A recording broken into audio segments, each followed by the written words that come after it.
Good afternoon. You still look pretty dark. Do I look tan? Yeah, you look really tan All because you're right. so dark I can't see you.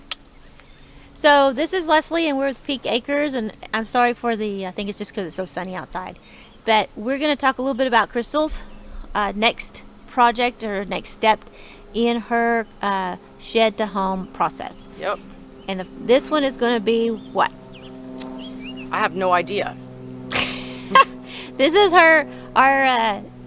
all the work that went into getting it up the driveway. Okay. So basically, I don't know if you can tell down there, we have a white pipe fence. And in order for them to swing that in there, we had to completely take out the whole left side of the fence. Because they dropped it at the road, swung it in, and then squeaked it right up along this driveway. So we had to go in and clear back all these branches, everything that was hanging over. We probably had 15 piles of stuff. There was actually a set of 3 trees right here. We had to take down every single one of them, making sure we didn't hit the power lines. We had to widen down there by the, what is that, the creek area. Yes. Had to widen that up so they could get it up in there. And that was the process of it coming up. I can tell you I had a headache for about 2 days because my blood pressure was so high. It Yes. was a little ridiculous. But the guys got it in there. They got it in between the 2 trees, which was amazing. It was. And I was very impressed with it. Yes, very impressed. What else do you want me to say? So whenever you're having your ground leveled, maybe you do a better job than we did. Yeah. We thought it was pretty level. It sure looked good until they got that thing over there and it was like this. It was not level. So we really tried, but we're not professionals.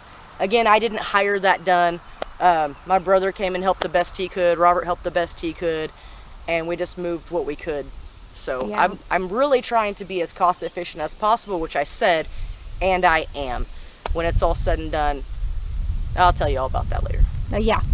So it's coming along. We're getting really close. Yesterday was a very exciting day for us. Can you see me? I can see you. Okay. I can see you better.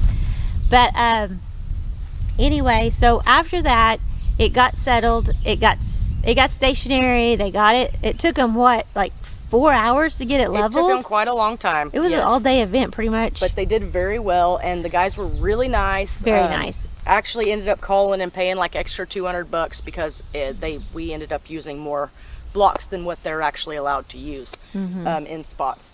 So after that, we were then able to put in, I called the electric company, and we talked about putting a pole over on the other side of the creek. However, these 2 big beautiful trees right here would have had to come down.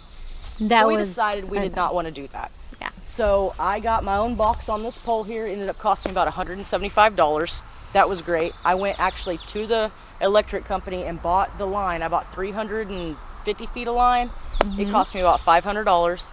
Yep. And then I actually rented the trencher for the electric line and for the water line that's clear up plumb at the road. Yes. And I think that was about $275. Right. And then Cody came and trenched that out for us. So that wasn't. That was great. Yeah, that was awesome. Very helpful.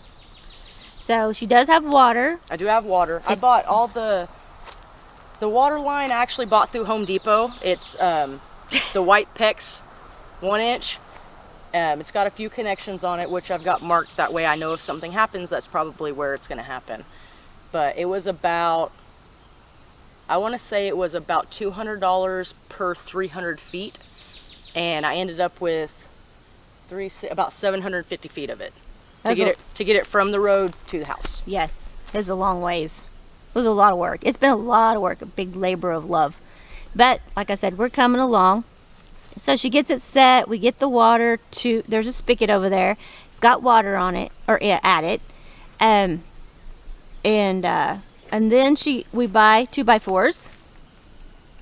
And she and I just decided that what the heck, it's not going to be that hard. Let's just put up a wall. We're just going to start framing. We have no idea. I'm pretty sure we didn't even watch hardly any YouTube videos. We're just like, as long as it's within the lines and the level and the square thing, and it'll be fine. It'll be fine. Let's just do it.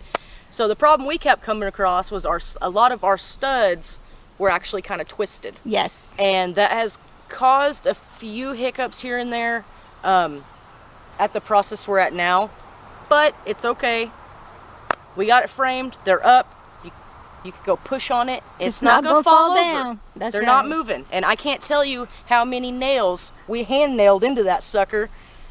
And then screwed And it. then we screwed it. We did everything. So I don't think it's gonna go anywhere. it ain't going nowhere.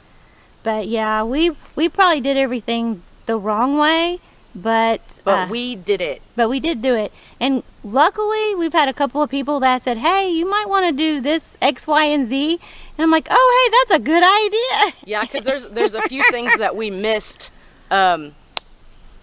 We missed putting in some scabs whenever they came to spray foam, and that was kind of a headache trying to figure out how to put those scabs in with the spray foam. So it's just, Yeah. it is what it is. Yeah.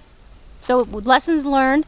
Make sure that your corners, before you ever start doing anything, make sure that you have something to attach your wall framing to, or your walls to. Yes. Whether it's sheetrock, knotty pine, whatever it is, make sure that your corners are corners that you can attach things to, because otherwise you're going to have a headache. It's going to be a pain because we do still have one spot that we haven't quite fixed yet. Yeah. That's going to be, We'll get there though. yeah. So,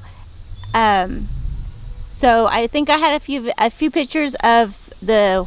I'm not going to show all the walling and stuff just yet, but it's very pretty, and everything that Crystal got, like she has said in the past, is mostly on discount.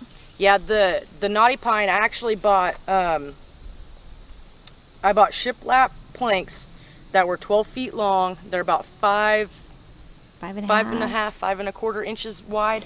As a pallet, 128. I paid $1,200 for them. Of course, we used all those up. I went back and got a second pallet. Not even 6-7 weeks later, they were $1,500 for the exact same pallet. Yep. So it just shows you in the prices.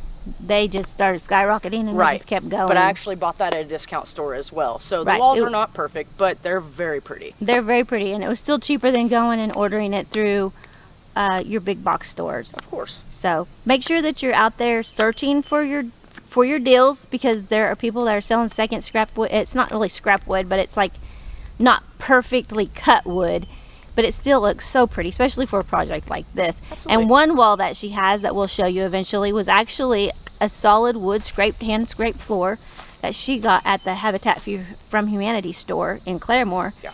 And that stuff is like $8 a square foot. Yeah, it's about $8 a square foot, and I think I paid about 50 cents.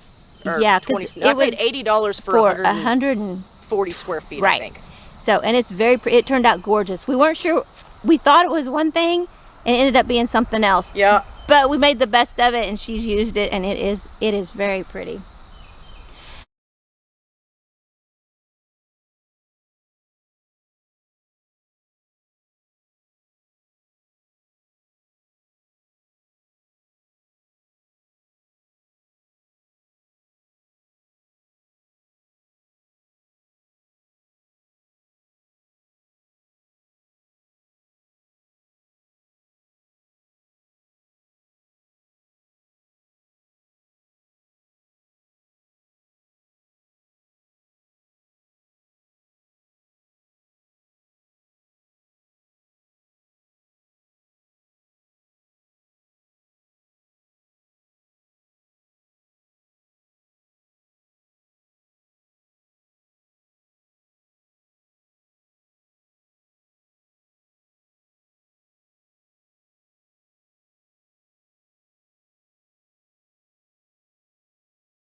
I don't know if you can see, but right over there is her pretty little hut.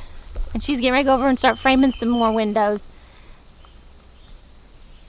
So anyway, it is a process, but just keep up the good work and you will get there. It takes a dream and a little bit of heart and some focus. So just do the best you can. Thank you for joining us, and stay tuned for more to come. And you be blessed and do something you love.